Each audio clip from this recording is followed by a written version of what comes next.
Good morning students. आज हम chapter 1 का सेकेंड लेक्चर अटेंड करेंगे। हमने लास्ट ऑब्जेक्टिव ऑफ अकाउंटिंग किया था बेटा। Next topic functions of accounting हमने नहीं करना, इसको कट कर लो। उसके बाद 1.7 पेज पे हमें दिया हुआ है difference between book keeping and accounting और distinguish between accounting and accountancy. तो हम ये टॉपिक करेंगे। पहला है हमारा डिफरेंस बिटवीन या distinguish between book keeping and accounting. इस टॉपिक में बेटा हमें कोई भी 4 पॉइंट्स करने हैं, तो मैं 4 पॉइंट जो डिस्कस कर रही हूँ आप वही लर्न कर लेना। डिफरेंस जब भी आता है तो मीनिंग आपको करना बहुत ज़रूरी है। मीनिंग के बगैर आपको डिफरेंस नहीं लिखना, मीनिंग ज़रूर आप कंसिडर करोगे। सबसे पहले हम देखते हैं, आपने साइड पे देखा बेसिस गिवन है, scope, stage, objective, nature of job, who perform, knowledge level, analytical skill. मैंने 4 पे टिक किया हुआ है, यही 4 पॉइंट्स हम करेंगे। बुक कीपिंग में सबसे पहले है स्कोप। स्कोप का मतलब होता है उसका मीनिंग, या वो कौन कौन से एरियाज़ को कवर करता है। तो यहाँ पे बुक कीपिंग और अकाउंटिंग दोनों की डेफिनेशन मीनिंग क्लियर हो रहा है। तो सबसे पहले हम समझते हैं कि बुक कीपिंग क्या होता है। Book keeping includes identifying the transactions of financial nature. Book keeping जो है वो सारे रिकॉर्ड्स रखता है, हमारे ट्रांजैक्शंस के रिकॉर्ड रखता है। वो सबसे पहले आइडेंटिफाई करता है, उन ट्रांजैक्शंस की पहचान करता है जो ट्रांजैक्शंस फाइनेंशियल नेचर्स के हैं, यानी जो न्यूमेरिकल फॉर्म में है, जिनमें हम लेन देन कर रहे हैं मनी में, रुपीज़ में जो है, और न्यूमेरिकल फॉर्म में है। Second, measuring the identified transaction in terms of money. अब जो ट्रांजैक्शन फाइनेंशियल नेचर के हैं, न्यूमेरिकल फॉर्म में गिवन है, क्या वो मनी में मेजरेबल हैं? पहला तो हमने आइडेंटिफाई कर लिया कि वो फाइनेंशियल नेचर के होने चाहिए, यानी न्यूमेरिकल फॉर्म में लिखने वाले होने चाहिए। दूसरा, अब ये जो न्यूमेरिकल फॉर्म में है यानी फाइनेंशियल नेचर के जो ट्रांजैक्शन हैं, क्या हम इनको मनी में कैलकुलेट कर सकते हैं, मेजर कर सकते हैं? देन थर्ड, अब जो ट्रांजैक्शन फाइनेंशियल कैरेक्टर के हैं फिर मनी में भी मेजरेबल हैं, उनको हम अपनी बुक्स में रिकॉर्ड करते हैं। कैसे रिकॉर्ड करते हैं? अपने रूल्स फॉलो करते हैं। 3 अकाउंट्स आपने सीखे थे, रियल, नॉमिनल, पर्सनल। उन अकाउंट्स के रूल्स के अकॉर्डिंग हम इन ट्रांजैक्शंस की एंट्री करते हैं, जर्नल बनाते हैं। जर्नल बनाने के बाद हम इन ट्रांजैक्शंस को क्लासिफाइंग करते हैं, यानी सिमिलर नेचर के ट्रांजैक्शंस को का एक ग्रुप बनाते हैं। उस एक ग्रुप को हम अकाउंट कहते हैं, और जहाँ पे जिस बुक में इन अकाउंट्स को शो किया जाता है दैट इज कॉल्ड लेजर। तो 4 पॉइंट्स इंक्लूड हैं बुक कीपिंग के अंदर। पहले फाइनेंशियल नेचर के ट्रांजैक्शंस को आइडेंटिफाई करना, फिर फाइनेंशियल नेचर वाले ट्रांजैक्शंस को मनी में मेजर करना, फिर उनको अपनी बुक्स में जर्नल में रिकॉर्ड करना, देन उनकी ग्रुपिंग करना सिमिलर नेचर के ट्रांजैक्शंस की अकाउंट्स के थ्रू लेजर बुक। तो ये है हमारा बुक कीपिंग का मीनिंग एंड स्कोप। नेक्स्ट हमारा पॉइंट है स्टेज। बुक कीपिंग जो है बिजनेस ऑर्गेनाइजेशन में जब अकाउंट्स किया जाता है, जब अपने ट्रांजैक्शंस को रिकॉर्डिंग की जाती है, तो बुक कीपिंग को हम प्राइमरी स्टेज कहते हैं, क्योंकि सबसे पहले बुक कीपिंग होती है। थर्ड, हमारा ऑब्जेक्टिव क्या है बुक कीपिंग करने का? इसका ऑब्जेक्टिव है टू मेंटेन सिस्टमैटिक रिकॉर्ड्स। अपनी बुक्स में हम ट्रांजैक्शंस को अपने सिस्टमैटिक वे से बुक्स में मेंटेन करें, ताकि जब भी हमें किसी पर्टिकुलर पर्सन या थिंग से रिलेटेड ट्रांजैक्शन देखना है, या हम कह सकते हैं कि डेट वाइज, क्योंकि हम अपने बुक्स में ट्रांजैक्शंस को डेट वाइज क्रोनोलॉजिकल ऑर्डर में शो करते हैं कि 1 अप्रैल को क्या ट्रांजैक्शन हुआ, 2 को, 3 को, 4 को, फिर अप्रैल के बाद मई में क्या हुआ, जून में क्या हुआ। तो हमें बुक कीपिंग के अंदर हम एक सिस्टमैटिक वे से इन ट्रांजैक्शंस को डेट वाइज रिकॉर्ड करते हैं, और ये सारे ट्रांजैक्शन फाइनेंशियल नेचर के होते हैं। Fourth, knowledge level. अब बुक कीपिंग के लिए नॉलेज लेवल कैसा चाहिए? बुक कीपिंग के लिए लिमिटेड लेवल ऑफ नॉलेज चाहिए, यानी वो व्यक्ति जिसके पास लिमिटेड नॉलेज है वो व्यक्ति भी बुक कीपिंग का काम कर सकता है। तो ये 4 पॉइंट्स हैं। अब हम इसी को अकाउंटिंग में देखते हैं। अकाउंटिंग का मीनिंग और स्कोप क्या है? Accounting in addition to book keeping.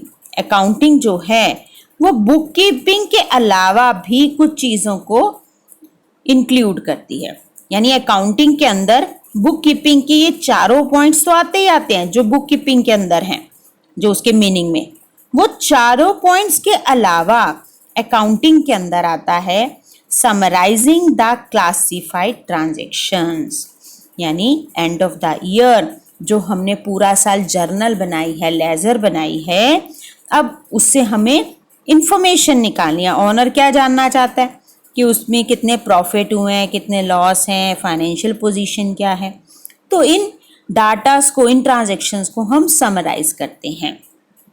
Summarising करते हैं हम अपने ट्रायल बैलेंस में, और उसके बाद हम उससे रिजल्ट निकालना चाहते हैं, जिसके लिए हम फाइनल अकाउंट्स बनाते हैं, ट्रेडिंग और P&L अकाउंट बनाते हैं और बैलेंस शीट बनाते हैं। Analysing and interpreting the summarised result.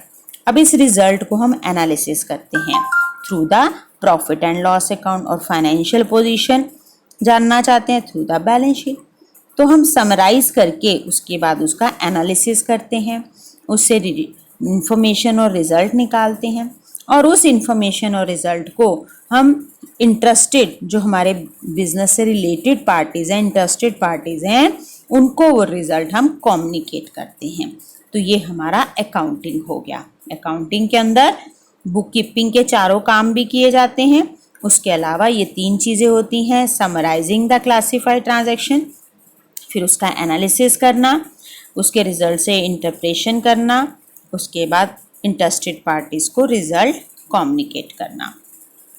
Second, accounting जो है वो सेकेंडरी स्टेज है, क्योंकि पहले हम बुक कीपिंग का काम करते हैं, इसलिए उसको प्राइमरी स्टेज कहा जाता है।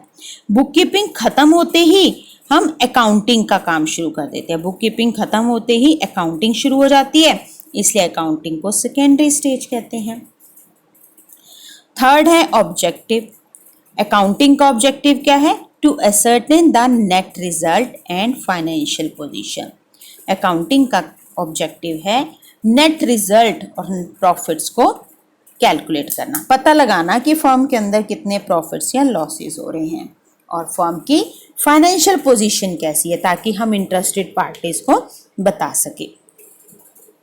इसके लिए नॉलेज ऑफ लेवल कैसा चाहिए? इसके लिए हमें हायर लेवल ऑफ नॉलेज चाहिए, जिसको बुक कीपिंग भी आती हो और साथ साथ अकाउंटिंग भी आती हो। तो यहाँ पे अकाउंटिंग के लिए उसके पास, उस पर्सन के पास हायर लेवल ऑफ नॉलेज होना चाहिए।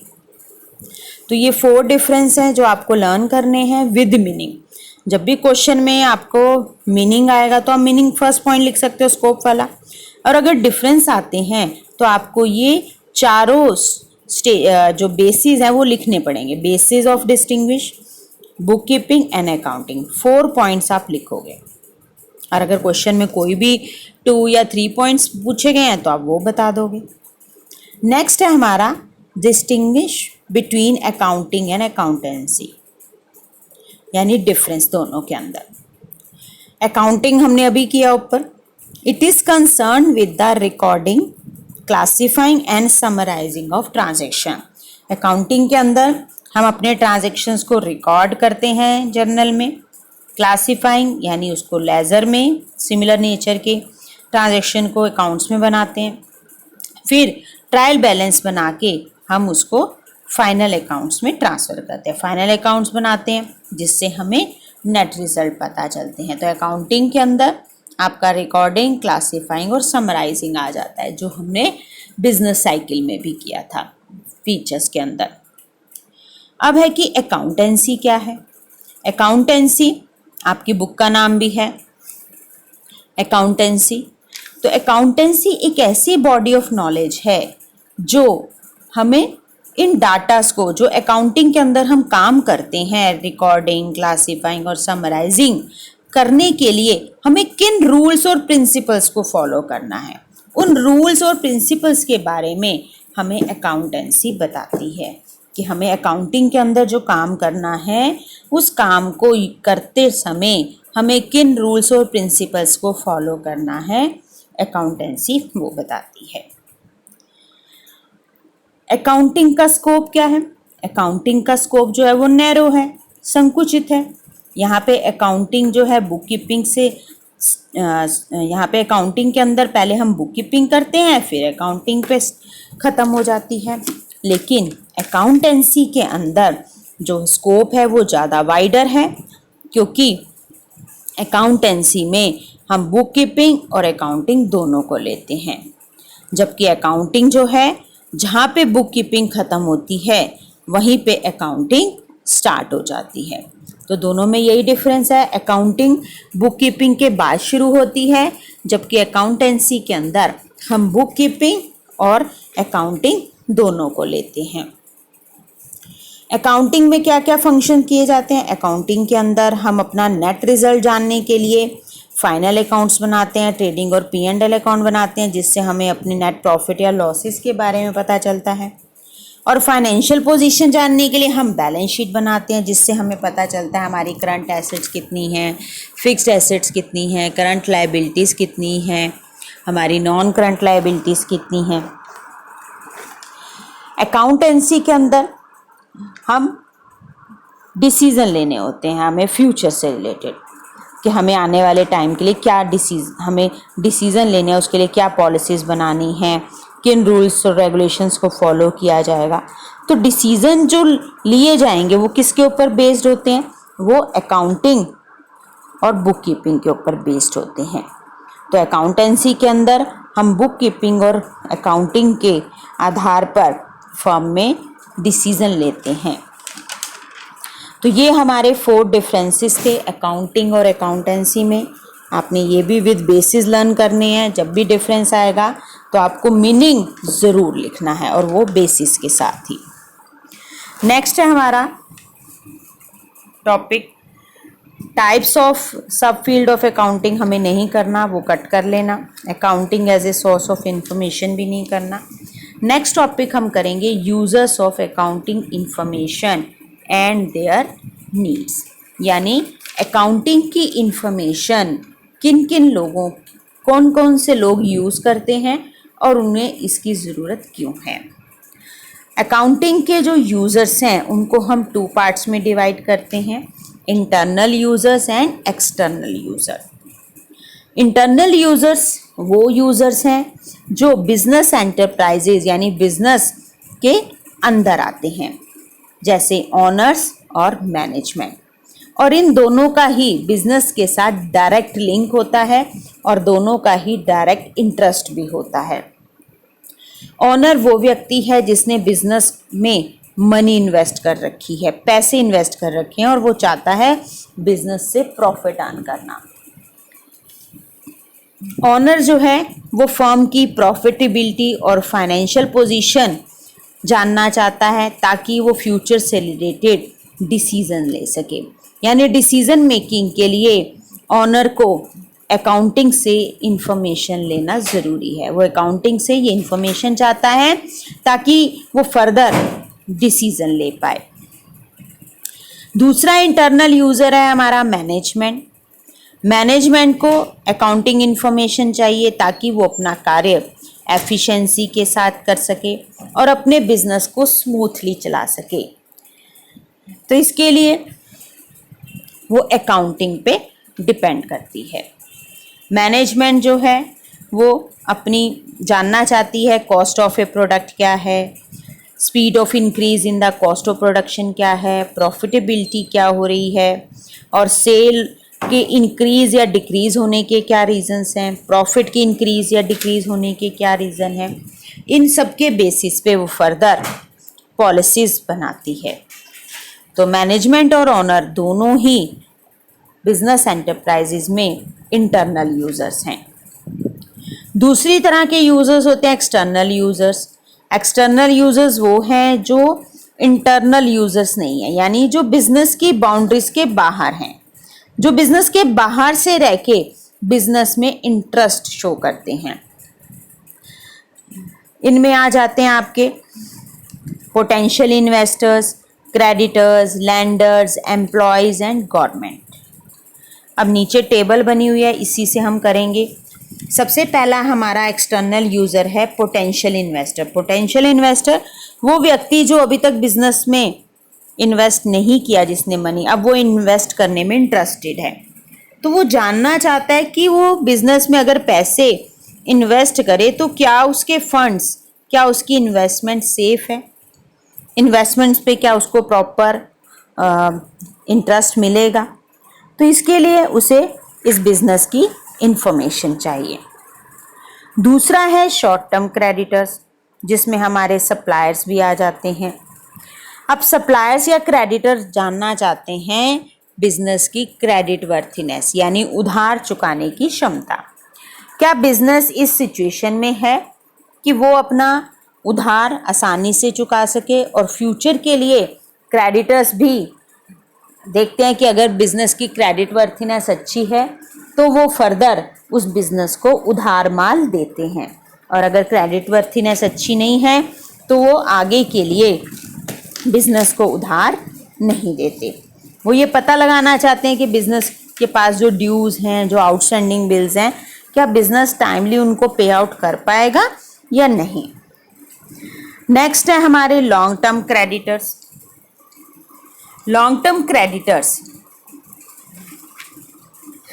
जैसे फाइनेंशियल इंस्टीट्यूशंस या हमारे बैंक जो हैं, जिन्होंने हमें पैसा उधार दे रखा है, अब वो भी जानना चाहते हैं कि उसके पैसे जो बिज़नेस के पास हैं, क्या वो बिज़नेस टाइमली उनको पे कर पाएगा, क्या उसके पास सेफ़ है, बिज़नेस टाइमली उनको इंटरेस्ट पे करेगा या नहीं करेगा। तो ये सब जानने के लिए वो इंटरेस्टेड रहते हैं। नेक्स्ट यूज़र है हमारा एम्प्लॉयज़। एम्प्लॉयज़ जो ऑर्गेनाइजेशन में काम करते हैं, वो भी बिज़नेस की प्रॉफिट्स के बारे में जानना चाहते हैं। उन्हें पता करना होता है कि क्या फर्म उन्हें टाइमली वेजेस, बोनस, सैलरी पे आउट कर पाएगी या नहीं कर पाएगी। उन्हें प्रोविडेंट फंड और डिफरेंट जो स्कीम्स के अंडर फैसिलिटीज़ मिलती हैं, क्या वो मिलेंगी या नहीं। बिज़नेस में फर्दर उनके लिए काम करना या जॉब उनकी सेफ है या नहीं, तो ये जानना चाहते हैं। नेक्स्ट हमारा यूज़र है tax authority. Income tax authority जो है वो ये इन्फॉर्मेशन जानना चाहती है बिज़नेस से रिलेटेड, इनकम टैक्स की असेसमेंट करने के लिए, जीएसटी लगाने के लिए, तो उसे इन्फॉर्मेशन चाहिए होती है।